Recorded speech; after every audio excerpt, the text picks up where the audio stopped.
Thanks a lot for the introduction and good afternoon. So Nicolas and myself will talk about SAP from an attacker's perspective this afternoon.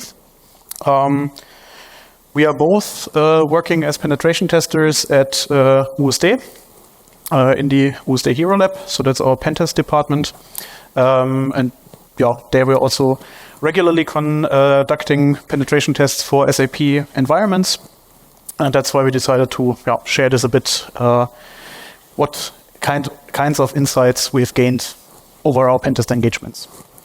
At USD, our mission is to protect companies from hackers and criminals. Just to give you a very brief introduction what we're doing, apart from the penetration testing, we actually have 4 main focal areas or departments. So that's first of all the security analysis and pentest department, also called the Hero Lab. That's where Nicolas and myself are working. Apart from that, we also have our PCI security services. So PCI, for those of you that are not aware, is short for payment card industry. So everything regarding compliance with the regulations of the payment card industry for handling credit card data. We have our security audits area, where it's all about the auditing parts. Once again, including also the PCI parts, but not limited to that. Also having critical infrastructures and similar things like this. And last but not least, our security consulting department, where it's all about the organizational part of information security. Now, I also already mentioned that Nicolas and myself, we are in the security analysis and pentests area, where we are mainly conducting pentests. So that's our sort of daily bread and butter. But we do see ourselves in the Hero Lab as full service providers. So our operations go beyond the pen tests, also including things like security scans, or also vulnerability management for our customers. So that much for like a brief introduction who we are and where we're coming from with this. So Nicolas and myself are, when we're conducting pen tests, often doing pen tests in SAP environments. And well, most of you probably know that SAP is sort of relying a lot on proprietary software, proprietary protocols and things like this. So the initial idea maybe is like, that's what SAP traffic looks like if you look at it. So we just have a simple Wireshark sniff here from a login procedure at an SAP application server. And as you can see, you don't see much that makes sense at first sight, right? So it's all garbled. We just have binary data here, and it does not look like it really makes a lot of sense. However, if you look deeper into the protocols, then of course it makes a lot more sense. And that will be sort of like also the storyline for today, like what, let's say, expertise you need in order to look at SAP systems, because you cannot really follow traditional approaches for security assessments or also for attacks in that sense. But you need the proper tooling, you need the proper knowledge about the systems. And yeah, lots of this information is not easy to get hands on. So that's why we want to share our insights into this. So here, for instance, you see same as before, but now you actually see the password that is sent over the network, which is, of course, for an attacker already a very good start.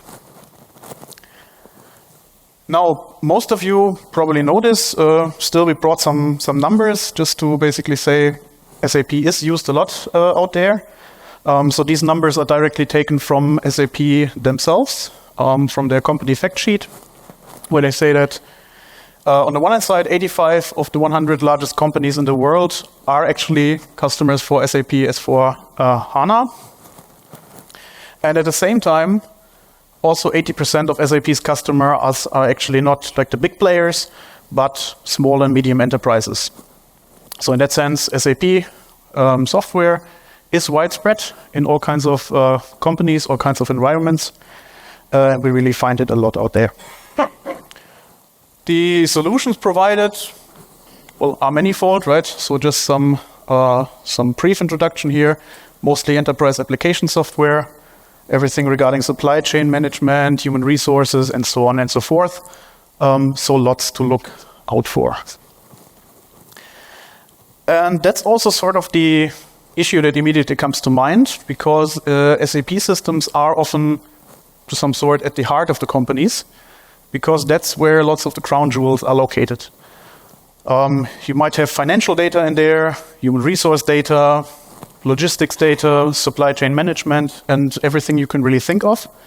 So really high-value targets. And the attackers, of course, are also aware of this and will have their very own interest to get access to those. Typical goals include everything regarding data theft. Might just be for financial gains. You just want to sell the data you gain on the darknet. Might also be more targeted for industrial espionage or things like this. Or, of course, also just something to disrupt operation. Ransomware is also a topic in SAP systems, of course. And well, if you gain access to the SAP systems, then you often also gain access via lateral movement to other parts of the network. Might be other SAP systems. Might also be completely different systems. So, just to bring some recent or not so recent news articles about this. Sorry that they're in German. Just to give you a short insight, during the recent years, we've seen more and more attacks on SAP systems and also flaws about SAP software being more and more present also in the media. So it is something to actually look out for, and that is actually also on the rise. When we look at securing SAP systems, but also coming from the other side as an attacker, there are of course some challenges involved, mainly to what I said before. Lots of the software is proprietary, so that of course it does not make them secure in that sense, but it makes it harder to get a feeling for it and get into the topic. Access to the software itself is restricted and limited. Of course, you can find ways around that to gain access to that. But even if you do, you still have to dive deep into it and get a feeling of what's going on. Similar with the protocols used. For instance, SNC is listed here. It's like the proprietary protocol for encryption that's used for interaction with the SAP systems. So nothing like your typical SSL, but actually also something you have to dive deeper into it. When it comes to configuration, there's lots of things you can do wrong. Lots of common pitfalls that we also see in the wild. And we'll talk a bit about the configuration parameters later, but it's like a very large number of them. And getting it right really needs work, and things can really go south quickly. So in that sense, when you talk about securing SAP environments, you really talk about something where you require some domain knowledge, or extensive domain knowledge mostly, and for getting it right, also some experience with how the SAP systems are worked up and where you can actually configure it such that you close the doors for the attackers. So let's switch perspectives, so to speak. Mostly now I have talked a bit about the securing parts and what we basically see in our penetration tests. Let's switch over to the attacker side, which of course also we see during our penetration tests, but let's try to see what the attackers are after, where they get their information and where they get into the systems and go forward. Now we would love to talk about this actually quite a bit longer than the 40 minutes, so please excuse that we can only give you a short glimpse into what we see in the wild and what our usual attacking doors, so to speak. Could go on for much longer, but we hope it brought some interesting parts that you have not heard before. We'll follow the typical attack phases. So I will start off with some enumeration parts. Then Nicolas will take over for more of the actual exploitation and gaining access to the systems. So regarding enumeration, would like to take a step back basically. So in penetration test engagements, of course, you usually get some sort of initial access where you can reach the systems. We see it quite often that companies already protect access to their SAP systems by network segmentation and things like this. So it's also a very good idea to do so. Nevertheless, there are cases where SAP systems are publicly reachable from the internet. Just 2 examples here. Quick showdown search for the management portal of SAP. You can already see you do get quite some results back. Something I stumbled on by chance, basically, when looking for some documentation for some web application services. If you look for the right keywords in Google, you also just get a list of many SAP systems and web applications that are just reachable by everyone, and of course are very interesting to attackers. Another thing where you can think of like an initial foothold that's very interesting for attackers is, of course, web applications. So recently we've seen Fiori being quite on the rise when it comes to web applications regarding SAP-specific parts. So those of you who work with it or have seen it before might immediately recognize this tiling look that's very specific to Fiori applications. So you have the tiles that basically have your subprograms, and then on the right-hand side you see an example how this would then look when you actually interact with one of these programs. Now we put the new here in the quotation marks because Fiori as the technology has been on the rise, like is quite a new sort of phenomenon. However, everything you do in the front end here usually triggers an OData interaction in the back end. I'll come to that in a second. But OData itself, just to basically spoil that already, has been around for quite a bit longer. By now around 15 years, originally came from Microsoft. So basically whatever you do here when it comes to getting data sets, filtering data, changing data, and so on and so forth, that all triggers OData in the background. So how does that look like? So basically here we have a very small example of just basically getting domain categories here now for our shop system. In the case here, it's just a GET request. It's all sent via HTTP. And you do have your information about the SAP system, some filtering in the background going on, and that's how you get the data set back. So when we first saw this in one of our pen tests, we thought like, oh, great. That looks a lot like SQL injection. We actually can put our select queries here. We also have our order by. That should be an easy win, right? Sorry, usually it's not. so that's the bad news. However, quite interestingly enough, just that you have this OData interaction at all is quite interesting for us, also for an attacker, because it basically means you have more often than not an access control that's going on in the front end, where you basically say, okay, I cannot get all the data sets here and have some filtering. However, if you look at the actual OData request in the background, if you have that misconfigured, then you get access to things you're not supposed to have access to. You might even be able to change data that is supposed to be read-only or is read-only in the front end. So that opens up quite some interesting paths we can try to follow. Okay, now we had the reachable SAP services from the internet. We also had like the web application as an entry point. What we see more often, or which is like, say, a bit more traditional and still in place a lot, is that we don't have the direct access to the SAP system that we can just start enumerating, start attacking the system.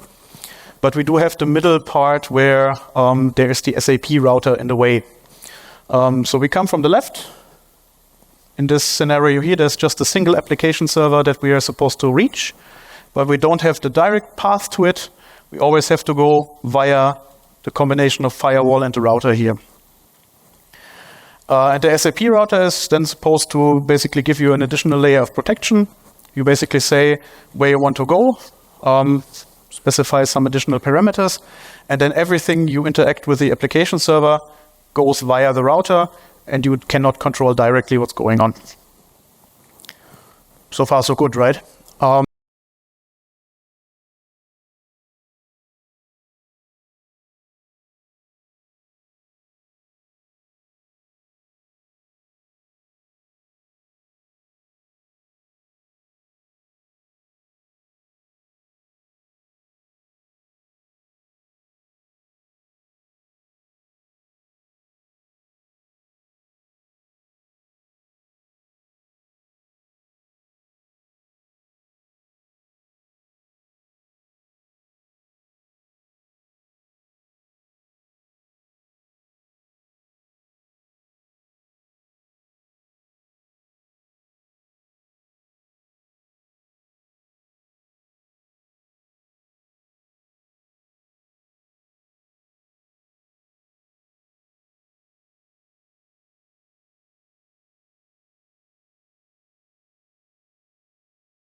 Account is something like the main administrative user in an SAP system. Something like the root user would be on a Unix system. Another way to get a first foothold would be as an attacker in a man-in-the-middle position. And here again, we see the Wireshark example from earlier, where we can just read clear text passwords and credentials if we are in that position. Of course, this requires that the credentials are sent without encryption, without the use of the protocol SNC. SNC is used in the SAP world for all encryption on their proprietary protocols, so something like the SAP GUI that communicates via DIAC will have to use the correct settings and the correct configurations of SNC to be able to make an encrypted connection and protect the transmitted data. One problem we faced as penetration testers in our project was that there's no tool that can easily read out these encryption configurations. So something like SSL scan or test SSL that we do have for SSL and TLS did not exist for the SAP world. So this was why we spent some time in our project SNC Scan. It's a tool we developed and also presented at Black Hat Arsenal this year, which is just used to read out exactly the most important SNC configuration parameters. So one of those would be SNC enabled. That's SNC is even supported by the system. Then we do have some different data protection modes. Only if it has the value 3, it's really encryption. The other one would just be integrity check. And lastly, but also very, very important, is the only encrypted GUI parameter, which enforces SNC. So if that one would be set correctly, so to a 1, true, and it also would be printed green here, that would force all users to use encryption when connecting to the SAP systems, and no user would be able to send their credentials in clear text over the network. So assuming we somehow got access to user account, might be not only to the ways we showed, but also something like phishing or other compromises, credential reuse, you name it. We are in the SAP system and can execute SAP transaction codes. SAP transaction codes are usually used to handle different functions in the systems, to do both data processing and also administrative functions. And something we have seen quite often in our penetration test projects is that even low privileged users, so normal users that work in human resources or finances, do sometimes have access to administrative functions, which of course is bad. I will show you why in the next slide. For example, something we have found is access to the transaction code SM49, which basically gives code execution on the underlying operating systems. You see here a nice collection of commands the user is allowed to run. One thing you might recognize is a cut or DD command, and also the list just goes on a lot further. Sometimes, though, this is not enough to execute the commands you want to, and you might find yourself in a place to just add your own command. Here we add the operating system command bash, and define it with the command who am I, just as a proof of concept, and we find out that the command is executed as npl admin, which is basically the main user that runs also SAP programs on the server. Another way to get code execution on the SAP server on the operating system level might not be SAP itself, but something like third-party plugins and software. We have, just as an example, Control M, which we find quite often installed together with SAP, which, where we discovered some vulnerabilities in 2019.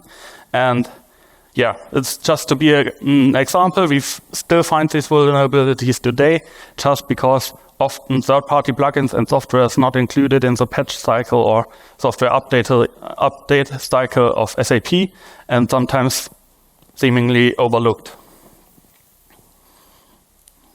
So, now we have code execution one way or the other, and what can we do with it? One thing would be just to use SAP's own commands on operating system level to extract data. Here, as an example, we extract user hashes from the SAP system. So we extract the username called bname in this table. We also extract the hashes in the bcode and passcode format. It's an outdated format, so on our test system it's all zeroed out. And also we select the current best practice hash for storage of passwords, which is the PVD salted hash. Another way we also discovered in one of our projects would be access to the transaction SE16, which basically provides access to the database SAP operates on. And here again we can access the table USR CO2, where all the user information and especially the user password hashes are stored, and we can extract them there again. Once we have these hashes, we might want to crack them. I have here several screenshots from Hashcat.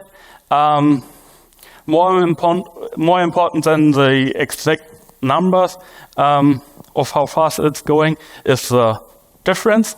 So we have both the two old formats, bcode and passcode, which are somewhere in the hundreds of megahashes, and we have the current standard, which is somewhere in the range of kilohashes. So might be a motivation to use the last one in your systems to secure your credentials somewhat better.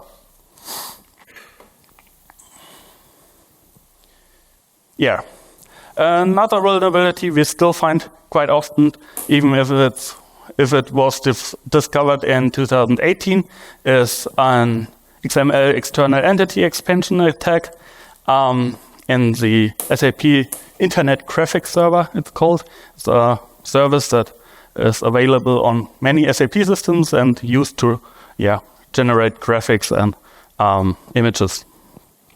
And here you can send XML requests to the server, embed your own entities, which point to local files on the operating system, and they get returned to you in a nice format, and you can get data that way. Also, if you don't want to handle the HTTP requests yourself, you can use the Metasploit module that does just that for you. And as a nice addition, you can see here the proxies parameter you can set. You can also use this module via the SAP router, so you don't need direct access to the system. That is what Tobias told us earlier. So during our pen tests, we also discovered some new vulnerabilities, and here I have one example, which is in the SAP Content Server. The SAP Content Server is an additional software that is not used on every SAP system, and I think that's also the reason why it took so long for someone, in this case me, to discover this vulnerability, because it's not that hard. It's just you can give some values to the parameter key version. If it's not a recognized version by the server, it will return the version in the error message, which is printed inside one of the response header values. And if your URL encode some values in there, in this example it's 0A, so a new line URL encoded, it will just get printed in the response header and enable you to add your own response header. In this example, we use it to do a reflected cross-site scripting, so we changed the content type to text HTML and inserted our HTML alert box as a proof of concept. Other attack vectors might be to redirect with this link, so just add the location response header there, or even make the user download some files. Yeah. Also, you are limited in the length of the parameter before it becomes suspicious even to untrained users. Yeah. Another big problem in SAP systems is not the software itself, so no common security vulnerabilities, but just misconfigurations. So something like using the wrong password hashing algorithms, as I showed earlier, using the wrong cryptographic algorithms for your transport communication, transport encryption, using bad password policies that allow you easier access, or even allowing broad access to the SAP management console. So this is an extra service which allows to use different web methods without authentication. And we often find that the web method read log files is enabled for everyone. And yeah, we often find ourselves in places where we have to download gigabytes of data just to look if there's some sensitive data in the log files, and sometimes there is. Yeah, so after a short overview of vulnerabilities that we find quite often, we come to protecting your systems. Some hints that we would recommend you to implement in your systems in order to better protect them. The first one would be to not expose your SAP systems directly to the internet. Even your Fiori web apps should be secured in some way. And also what Tobias showed is that you have to configure your SAP router correctly, otherwise it doesn't bring any protection for you. Another one would be to follow the best practices for system configuration. There are multiple thousands of system parameters to be configured in a SAP system, and you need to configure them correctly and according to the best practices. Something that helps in that way is the SAP notes. This is a way where SAP gives patch information about new vulnerabilities or misconfigurations. They are published quite often. And also you should keep your systems up to date, even the services that are not directly from SAP, also the other ones.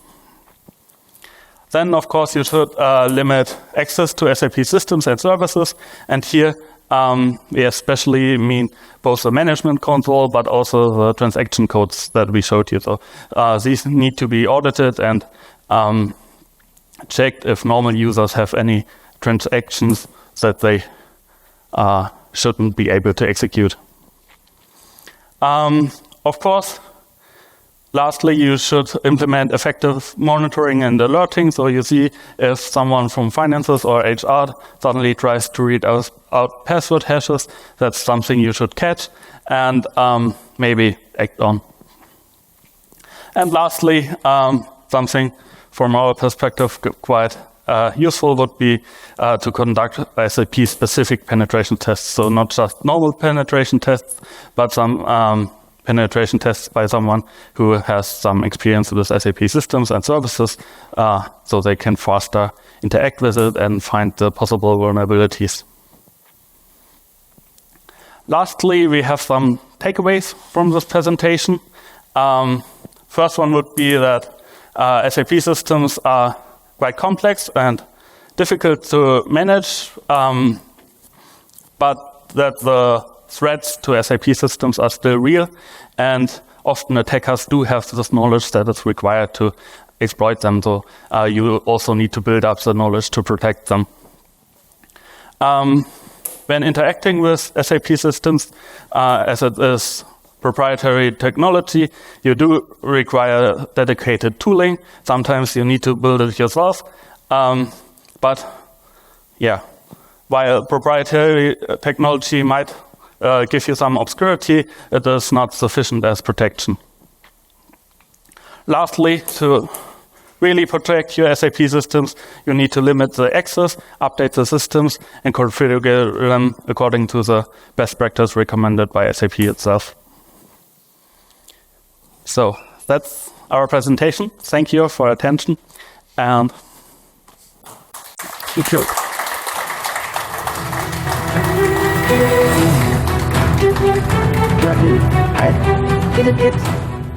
So does anybody have a question? Hoppa. Okay, just one question. Don't fall. Here you go. First of all, thank you for the talk. It was amazing. I have two questions. What do you think is the the most common initial vector you see? Is it phishing or vulnerabilities? If you make a guess.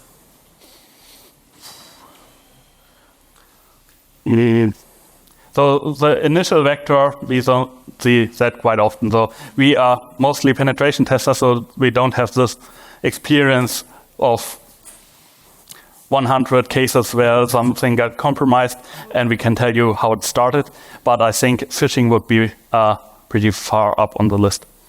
And